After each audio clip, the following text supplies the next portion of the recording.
Good day everyone!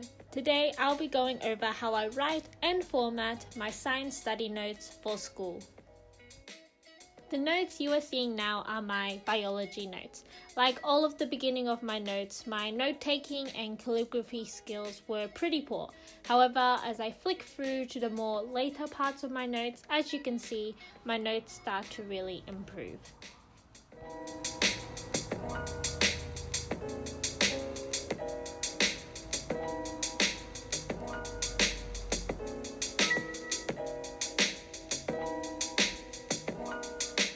These are my chemistry notes. As a visual learner, I like to include diagrams as well as a simplistic table to easily organize and gather my information.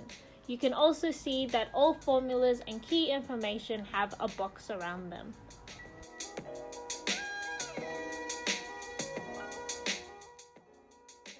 And finally, these are my psychology notes.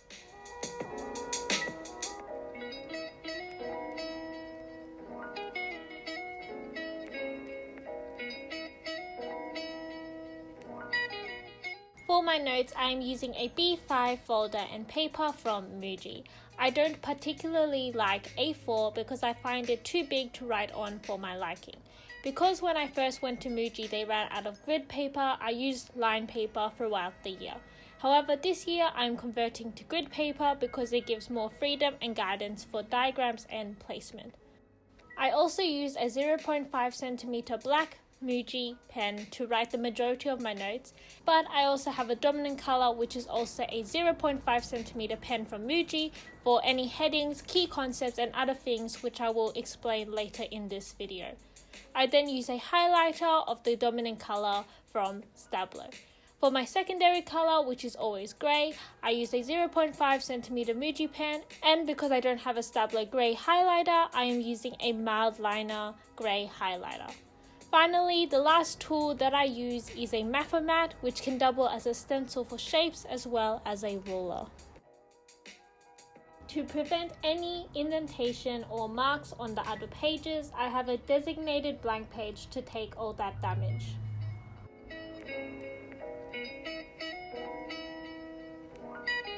The first thing I'm doing is writing the topic name of the chapter with a thick black marker at the top of the page. I used to do calligraphy at the top, but it took a long time. In my chemistry textbooks, all topic names are highlighted in the boxes. So for example, atomic structure would be an example of a topic name I would include in my notes. The next thing I'm doing is taking out the page from my folder in order to highlight across the top of it. As you may have previously noticed, I used a range of colors. Basically, the color I use both to highlight the top of my page and be the dominant color in my notes is based on this structure here, where each chapter is a different color of the rainbow. I find doing this helps me to easily locate and group topics together. The next thing I am doing is writing the chapter number. The reason I am doing this is so that I can easily refer to my textbook. In my chemistry textbook, an example of a chapter number is 2.1. I am then writing the chapter title on the first two lines, leaving a one-line gap from the top. I am then writing the date I am doing my notes on. In every chapter, I have an essential idea, which is basically the main one-sentence idea this chapter is covering. I just copy it down in my notes. If you do not have one, I highly encourage you to make one so that you know what your notes are covering when you review them. I am then writing my first heading in my dominant color in all caps, underlined and highlighted. I also place the word 1 centimeter away from the margin.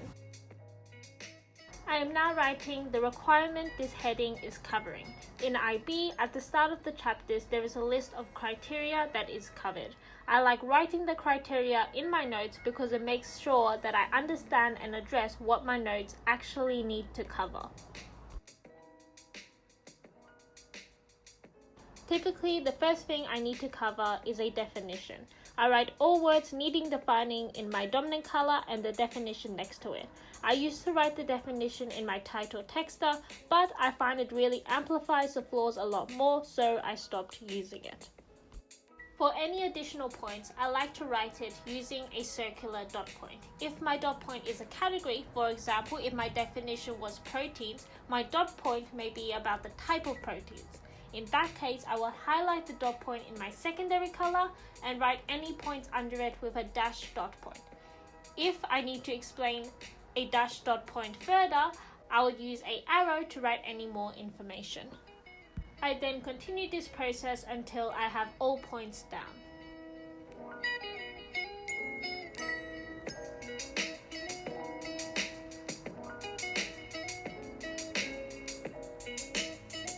For any subheadings, I would write the subheading in a black pen. I will also highlight it in my dominant color, but because black pens smudge really easily and stain my highlighter, I'm waiting until I finish the whole part to allow for drying time. Number lists are also a great and efficient way of organizing and simplifying your notes. I always like to include diagrams and images to support my notes. As a visual learner, these also help me to visualize what I am studying, which deepens my understanding. I am using my Mathomat to help make my diagrams neat and structured. Lastly, for this section, I am highlighting the key words in my dominant color so that I know the key vocabulary I need to take away from this section.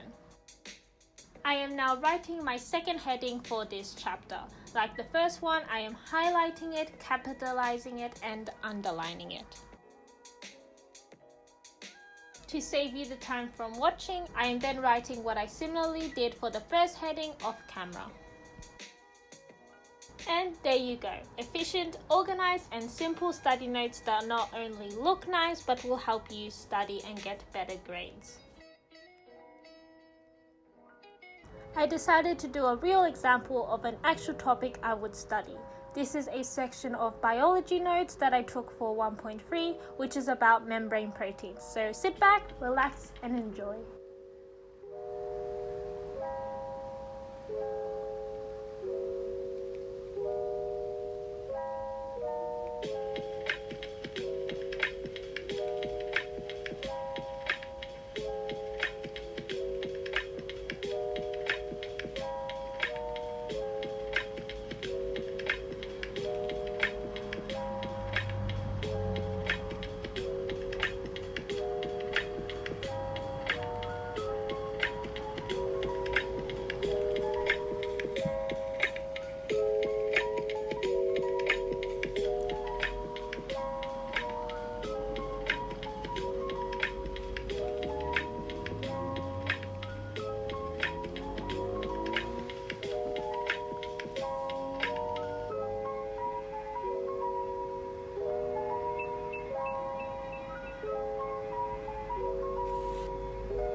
I hope you all enjoyed and learned something new. If you have, please consider liking and subscribing because I will be posting similar videos like this that will hopefully improve your academics. See you guys next time. Bye.